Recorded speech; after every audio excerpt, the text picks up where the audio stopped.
I've got Bryant Greenfield with me today. Bryant does youth ministry at Bethel CRC and has taken over. I don't know how many years now you've kind of been in the leadership role at Fort Wilderness or Winter Retreat, I guess we should say.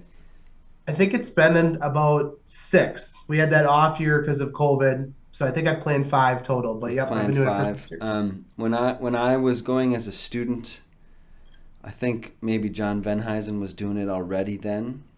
And Yep. when I started coming with the youth group, Oosberg's been on and off attenders the last decade. I think John did the first few that I was there with our group, but Bryant has been leading it, and they just had it last week. So I thought, what an opportunity to kind of hear about what happened in the weekend and maybe hear about future plans. So I'll turn it over to you, Bryant, and share a little bit about Winter Retreat.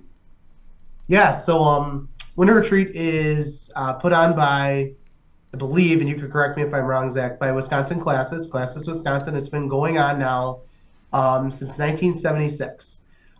So we get together with high school youth from all of our churches that are able to come, and Yep. we have been going up north it's in the McNaughton, Rhinelander Yep. area, to Fort Wilderness Ministries. They've been an awesome partner for us.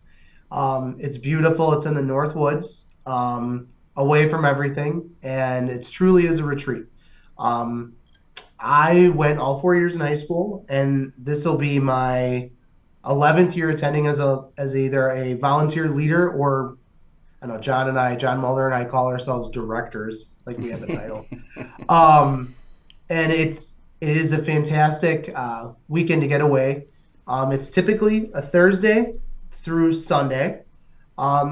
We get up there late Thursday night, and then Friday we hit the ground running. Do activities. There's a ton of things to do up there. It really is a great location that way. I mean, Yes. there's different retreat centers around the state. Fort Wilderness has a lot to do, which is fun. Yeah, we actually during COVID, there was a year where it just wasn't conducive to go up to Fort. So we went down to a different camp. And it was great, but you don't realize what you have until you don't have it. Yeah, yeah. And Fort has so many different options for you to do. Snow tubing, horseback riding, cross country skiing, snowshoeing, broomball, which is always a huge That's a hit, big hit. Yeah. which is basically hockey on your shoes with a ball. Um, they have activity centers. I was actually blessed enough; my kids were able to come up this year. My wife and kids were able Oh, to sweet. come. Is this the first time? Uh, that they would be able to remember, yeah. So it was a little crazy, but to see them interacting with high school students was fantastic.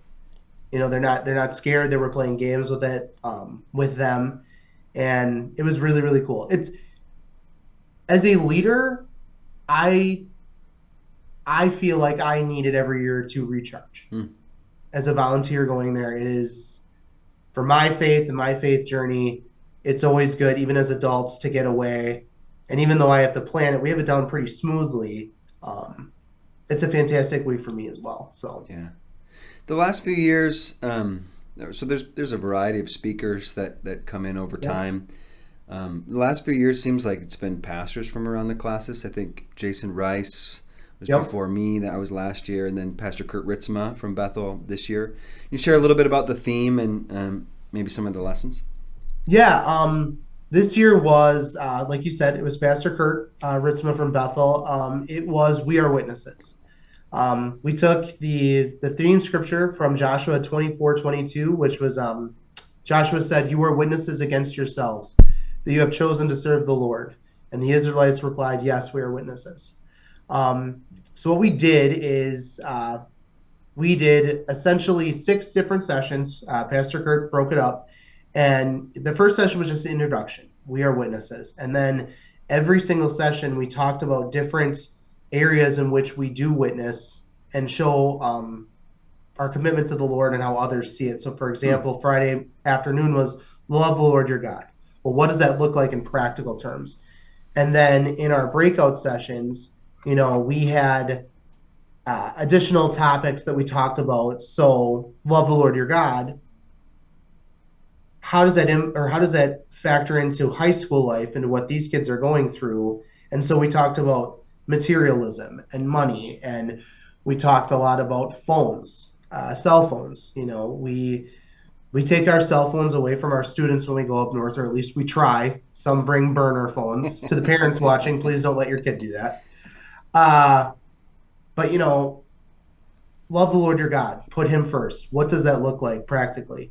When you're going through a moment of anxiety, is the first thing you grab for your Bible, or is it an Instagram reel? And it was the discussion questions after were actually really, really fascinating to hear how many kids use anxiety inducing techniques to try to reduce anxiety. Wow. It was really, really, it was a really good conversation. The second one was about walking in obedience to God. So, what's our motivation? Is it the people looking on us? Is it to, receive accolades, or is it simply to walk in obedience with him out of gratitude for what he's done for us? Keeping his commands was the third topic, and we talked about slander and gossip.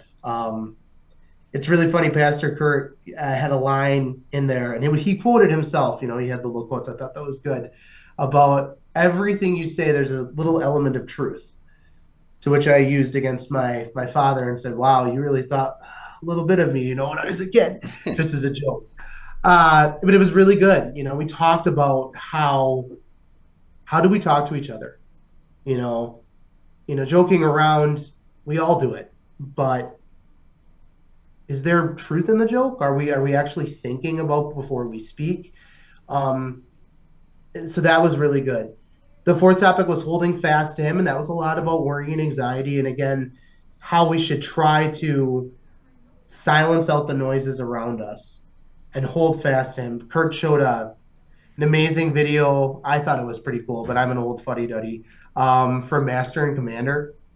It was a movie that came out in 2003, to which we realized that none of the kids were born even alive. Yeah. Yeah, so old. When you're in those rocky moments on the sea, how do you hold fast? What do you use? The sailors had tattoos of hold fast on their hands. So what do you have tattooed on yourself? What you hold to during those moments? And then the last session was just about serving him with all your heart and soul. And again, Kurt did a phenomenal job having materials for the leaders, because what we do in those sessions is we meet as a large group and we worship. Zach, you've been a part of worship before. And this year we had Noah Caperi lead us, with Paige Kelly helping out, and then Jason Rice doing the drums. And then we have these sessions, and then we break out into youth group time. And youth group time can either be very quiet, reflective, or it can be intense conversation. And a lot of times we have kids that end up breaking down, which is and talking about what they're going through. And it's a testament to the leaders that have come up. We have a solid group of volunteers that have been coming the past few years. If anyone's watching this and they want to volunteer, please come up, because it is so rewarding to just try to have an impact, have the Spirit work through you to have an impact on these kids' lives. So yeah, the breakout sessions were very, very good this year. So that was sort of the breakdown of the weekend. So yeah. Hey, if you mentioned people who watch, I'll hopefully share this around the classes.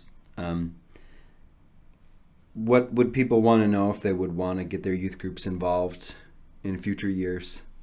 Yeah, we have a Facebook page. I'm not the most tech savvy. We just did an online forum, so we did good on that this year.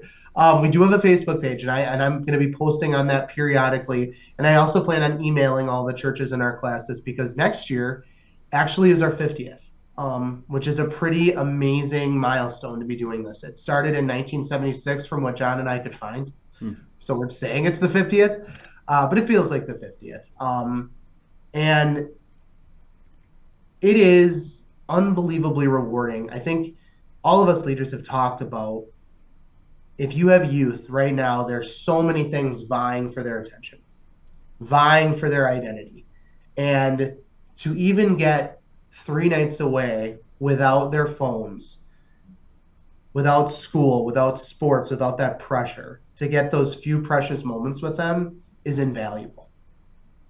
I still remember my senior year winter retreat in terms of the message. And no, did it have a major impact on me? I bet a lot of adults say they don't remember but winter retreat. But if it can have an impact, that's what it's all about. My senior year was a woman who touched on pink. She wore a pink boa and she talked about you are more precious than you will ever know to God. You are worth immeasurably more than you will ever know. He will never leave you, and you are part of the kingdom. So it was pink, and I still remember that. So to have those opportunities, we need to take every chance we can. Yeah, yeah. How can we be praying for the ministry of Winter Retreat, or even just as a representative of Bethel? Any matters of prayer that we could keep in mind?